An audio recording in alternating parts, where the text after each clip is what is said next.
Welcome to the show, Five Shot Fam. I'm AJ, and this is Marc. Before we get into it, become part of the notification squad by hitting the bell next to the subscribe button on YouTube. This segment is sponsored by Thinking Man Tavern, a cozy Decatur neighborhood pub. Grab a tasty beverage from a wide variety of selections and a plate of something delicious from the menu. To go, check out Thinking Man Tavern. Welcome to another episode of Five Stripe Weekly, and welcome Marc back to the show. It's the holiday season. Hope you're having a great holiday season. But yeah, how's it been going, man? Pretty good. My Christmas is quiet, staying low key in these scary times. So yeah. But no, I was personally, I think, fortunate. Got a couple cool things. You gave me a cool thing, so. As did you. I appreciate you, man. He got Marc got me an Outcast themed hoodie that was perfect. So love it. But yeah, no, it's nothing but love here, and but yeah, definitely for me, as you know, I was a little bit under the weather. I think everybody else, as well. Pretty much around town, around the world, was probably a little bit under the weather, but on the up, recovering, and thankfully it was not too serious. But yeah, let's get into the news from Atlanta United from this past week. And first up is Ozzie Alonso, the former Seattle Sounders and Minnesota United player. Who was pretty much like their captain, Minnesota United. Pretty much that's, in terms of it's a one-year signing. He's a guy that's won MLS Cup. He's won the U.S. Open Cup a number of times as well. Of course, also lost a U.S. Open Cup against us. But, definitely a veteran and definitely someone that's, it seems like, not only, the front office was targeting for a while in terms of for a veteran, but also, a player that has played with Gonzalo Pineda, our head coach. Right. What do you think about, this move Ozzie Alonso brought in to Atlanta United?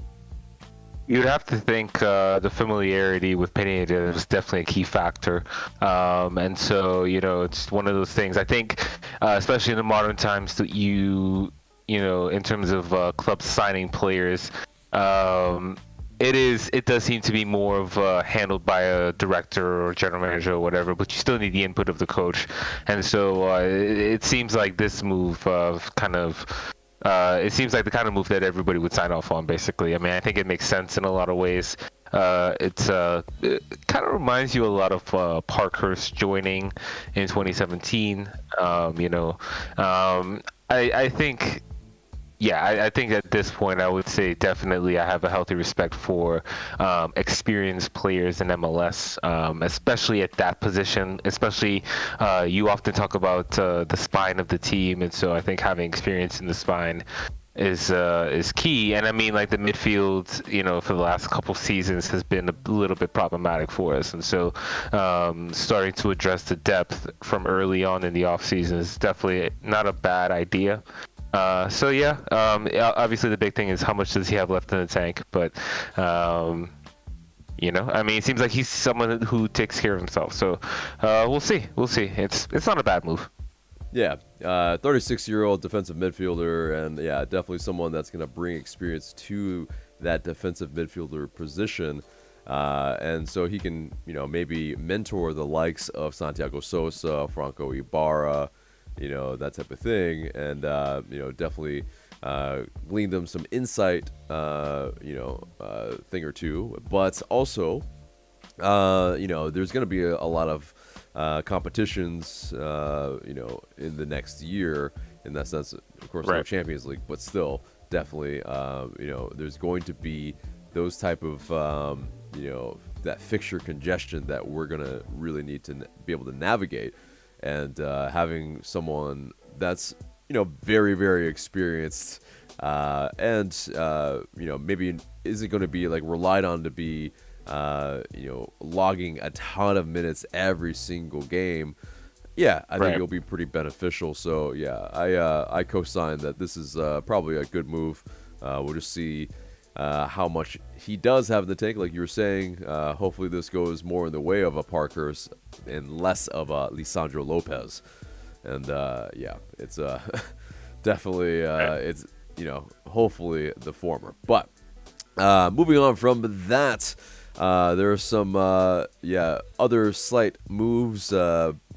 Dylan Castanera, a former LA United player, now is back with the squad.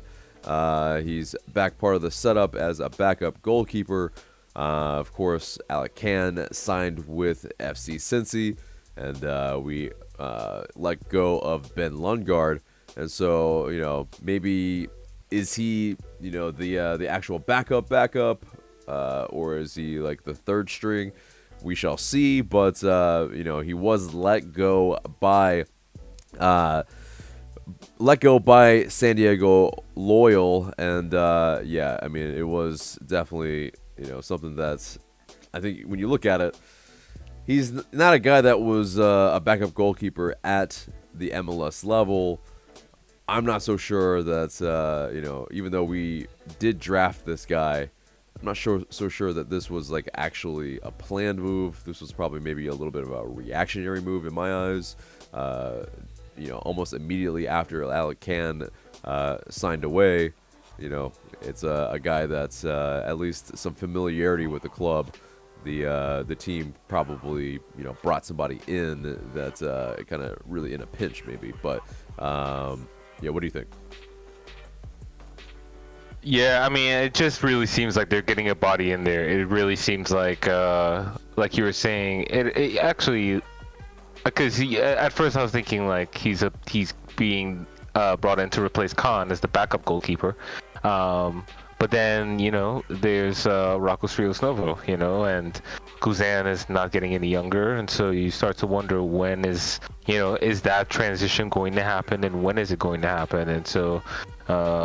Castanera, could at times be a third string even, so it's just it was a whatever move to me. I mean, I think we expressed how we felt about letting Khan go without getting anything back, and so it's just it really just seems like it's just to address that specific roster spot and not much else.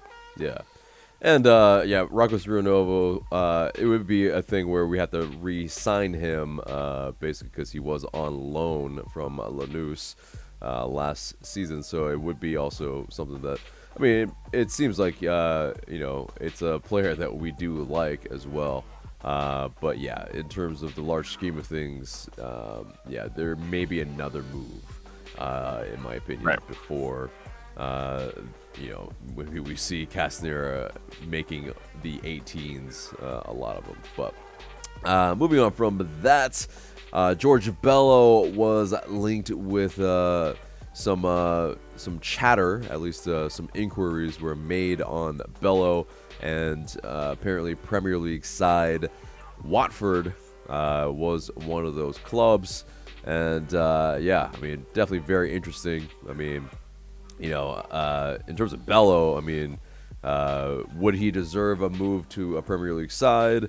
Would he be able to start? I mean, he definitely has been opening some eyes as he's, been part of the U.S. men's national team setup, and at only, that tender age, he's someone that's, could be making his move away from the club this offseason, especially when we have Andrew Gutman, a guy who was, did pretty well for the New York Red Bulls. That is that understudy pretty much, kind of as that failsafe in case we do actually sell Bello. So, what do you think? Watford, is this a good move for him if it were? Yeah, sure. Because it's the way I view Watford, right? It's like they come up and they go right back down. Like they're just not like they're a Premier League team, but they bounce up and down. Like they're Championship plus. You know what I mean? And so I think actually Championship level team is probably I would like feel more confident about if Bello were to move right now. I would feel more confident about him getting playing time at a championship setup. And I think championship is a pretty solid league. Don't get me wrong. I mean, like it's pretty competitive. Usually by the end of the season, there's a good number of teams involved in the playoff race. And then it kind of made me think of Anthony Robinson, who plays for Fulham, right? Who we saw recently in the Premier League until they went right back down. And it's just one of those things where. Like American players have definitely come a long way, and even if Bello would have moved from Atlanta United to a Premier League team, that'd be pretty amazing. Like for a homegrown player to do that, and others have already made that move, but there's still I think a little bit of a ceiling. And so like we just have to be realistic about that. So I mean honestly, it would be a good move for him because I think that. That's about where that's like an appropriate level for him and maybe an appropriate step for him at this point in his career. Yeah. I wonder if a Bundesliga club would be maybe something appropriate where maybe the kind of threatening of basically being relegated maybe isn't as strong as there is like there are some Bundesliga clubs that's definitely are like stalwarts in that league, and they play the kids, they play Americans. Right. That could be a good league for him. Also, he's been linked with Galatasaray, a Champions League club most of the years. I mean, that would be like a really, really good level, I think, in a sense where he would gain a lot of good experience. That'd be something that be I think be more interesting than a club that just hops up and down where it's pretty much like DeAndre Yedlin at Newcastle. That's a good shout. It's like that's not very stable. But go ahead. No. Or I was just thinking, Josh Sargent going from Bremen, who gets relegated, to Norwich, who's almost certainly going to get relegated. And like he's just. I can understand why he would do that move. But again, like that's the ceiling of his personal level, probably. So not, and I don't mean that to categorize George Bello. They're all different players, but at this, it's just I think we definitely do need to be realistic. So, but I mean, seeing him outside of the top 5, I think leagues would be interesting, or maybe even like a France, Belgium, Netherlands. I just wonder about the stability after that. It's like probably not something that's. It's kind of like to maybe go on a tangent here, but it's like a Nicholas Anelka type of thing where it's like you start off at a club and then you move after 1 year and then then afterwards you move after another year because maybe the club is too big, and then after that year after year you're at a different club and all of a sudden you're a journeyman, and it's not something that's if I were a player I'd probably want to look at the the stability of that club to be able to see what's the long term type of prospects here. But I think it'll be interesting to see if he stays this off season. So stay tuned to hear as we'll have all those news as it drops. But moving on from that, Jurgen Damm, he was in the news as Chivas apparently was looking at him, and according to our good pal Chris Smith of 90 Min, that move is not going to materialize. And basically Damm, he was being looked at, but apparently the wages was just too high for Chivas. And there are still 2 years left, and apparently yes, Damm does want to fight for his place here. And so we'll see if that is the case.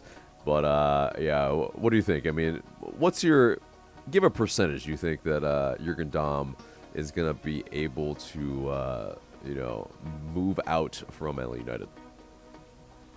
Very little, like 5%. Like when the rumor first came up, what was it, last week or whatever, and I I tweeted out Bocanegra in if he actually pulled this off. It was in jest because I knew he wouldn't be able to pull it off. Like he's being paid a 7-figure salary. Literally nobody in their right mind is going to pay Jurgen Damm that salary, and Jurgen Damm has no reason to leave money on the table. He just doesn't. You know what I mean? Like why would he take a pay cut to play more somewhere else? Like I understand why, people I guess have the mentality that like, you should want to play more than get paid or whatever. But like this is a career, man, and he may never see that contract again because he probably shouldn't have never seen that contract to begin with. So yeah, we probably bid against ourselves. Like I really don't understand how this happened. Like you just go back in time. Like how are we stuck with this? When what, on a 4-year deal, right? Because you signed in 2020. Yeah. Like, I mean, we had to have bid against ourselves. It just doesn't make any sense. But he was a free agent. He wasn't in football.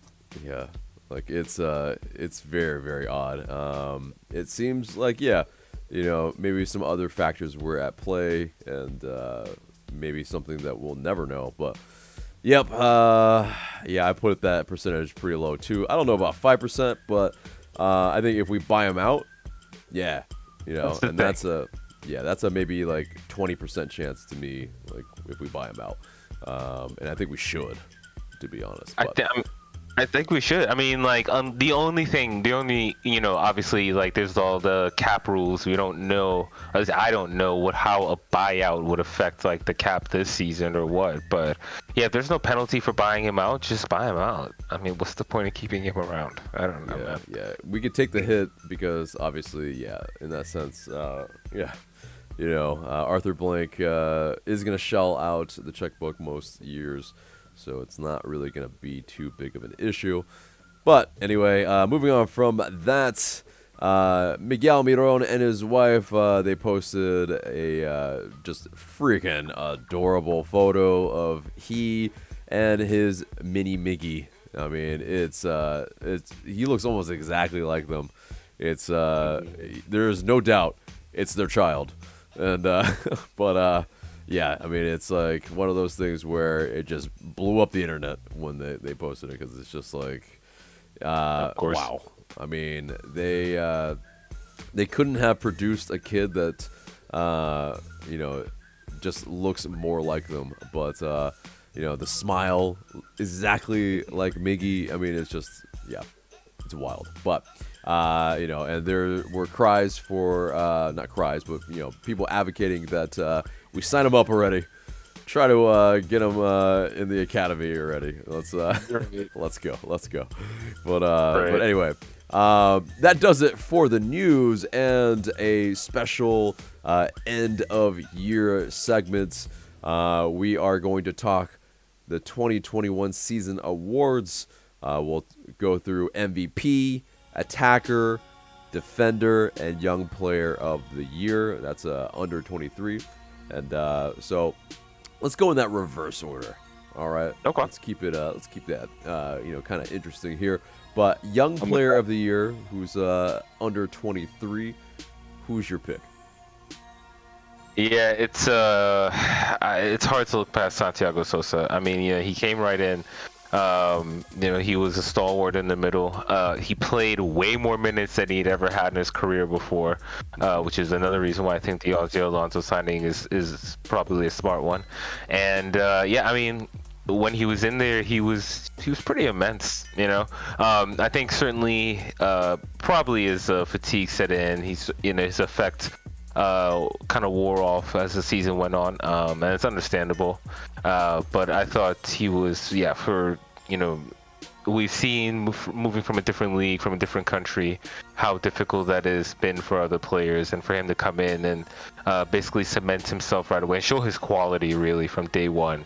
Yeah, Santiago. Yeah, that's an absolutely great shout, and I completely agree. I think someone that technically does kind of lie into that category is an Ezequiel Barco. And so, with 7 goals and 8 assists, kind of a, more of a breakout year in a sense than he usually produces. So definitely he would get a shout. But yeah, I agree with you. Santiago Sosa is that guy for the Young Player of the Year. Defender. That's, not too easy here either in a way, as our backline was pretty solid. Who are you picking? Again, it's hard. Yeah, I mean that's fair what you said, but it's hard to look past Miles. I mean, he just even if we're strictly talking about Atlanta United and not what he did for country, which was also he was immense for the U.S. But yeah, I mean it was just. Thankfully, there weren't too many games without him, but when he wasn't there, it was noticeable. And, I think also you saw improvements in his game, especially playing that right center back role, making those long passes, diagonals. Yeah, I mean, you're just seeing the evolution of his game. And, I kind of go back and forth as to whether I want him to be like a franchise player and spend his whole career here, or, whether he should go on to Europe and, continue on that way. I mean, I think he has the potential. He is, of course, getting up there in age a little bit, but no, great season.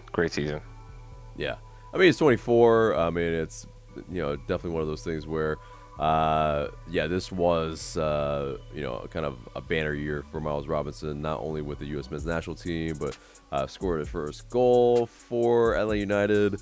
But yeah, I mean, definite big shouts for George Bello, who had a really, really solid year, as well as Brooks Lennon, who solidified that right back spot.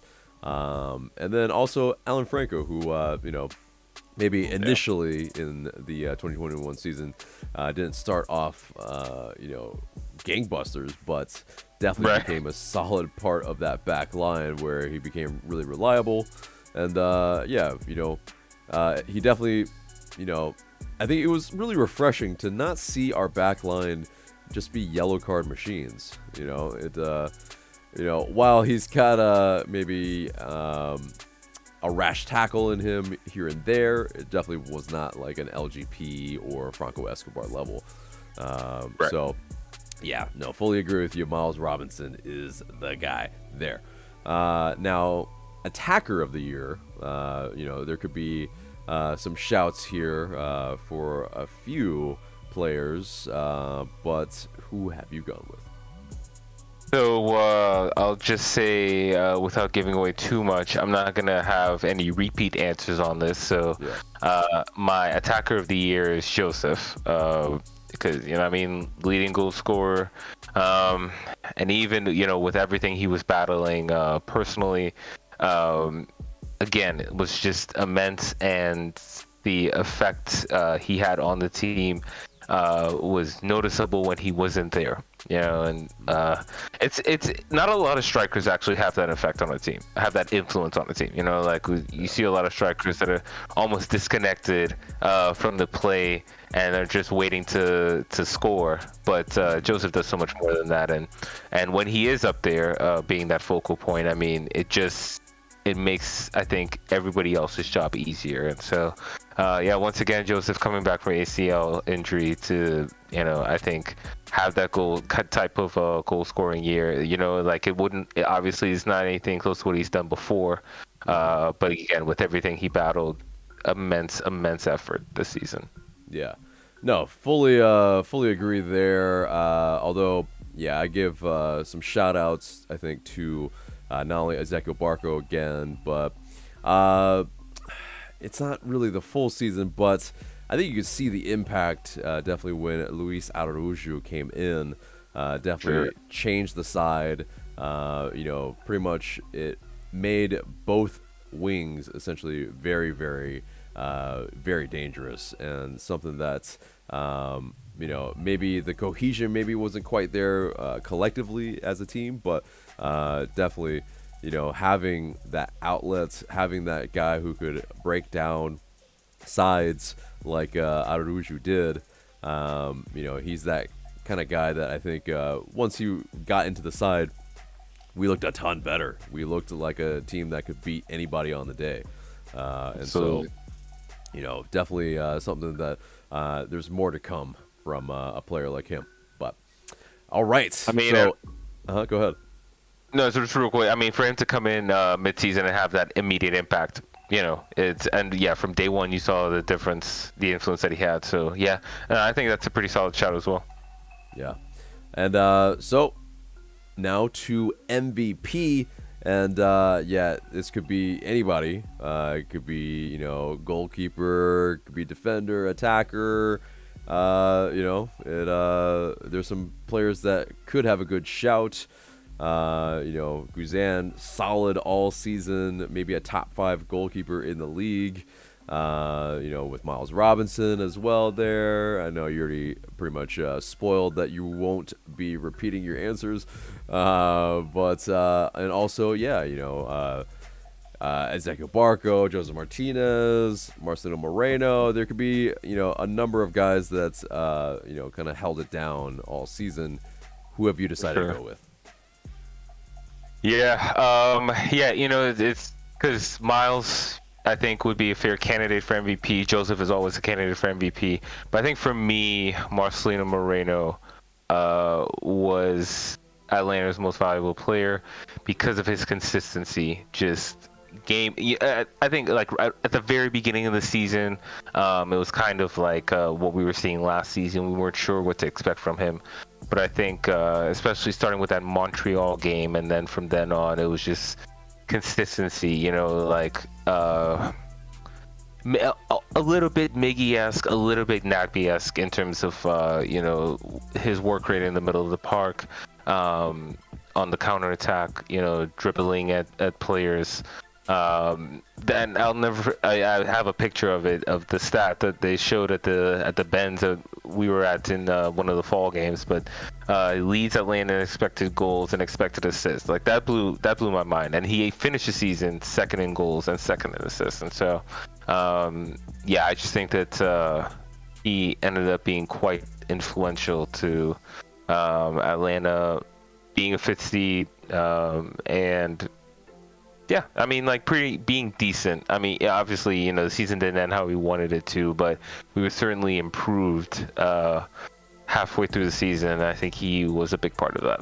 Yeah, definitely. And fully agree there that he, as a player, he was noticeable when he was not in the side, and especially if he was on the bench, it would be like, pretty much fans clamoring for him to come on because you could notice that we didn't have control in the middle of the pitch, or we didn't have that outlet on the left side sometimes, or just someone that's willing to be direct and try to make something happen out of nothing. And it really was at times some individual skill that Marcelino Moreno displayed that was able to maybe get us 3 points or solidify a lead. I mean, it was definitely something that he was a guy that as he ran and as he ticked, we did as well. It's hard to dispute, man. Like, it's Moreno for me as well. I mean, Miles Robinson definitely, there were times, though, when he was out of the side and, maybe a George Bello would step up or Anton Walks as well. Obviously he was, kind of stepping up in his steed when Robinson was away on international duty.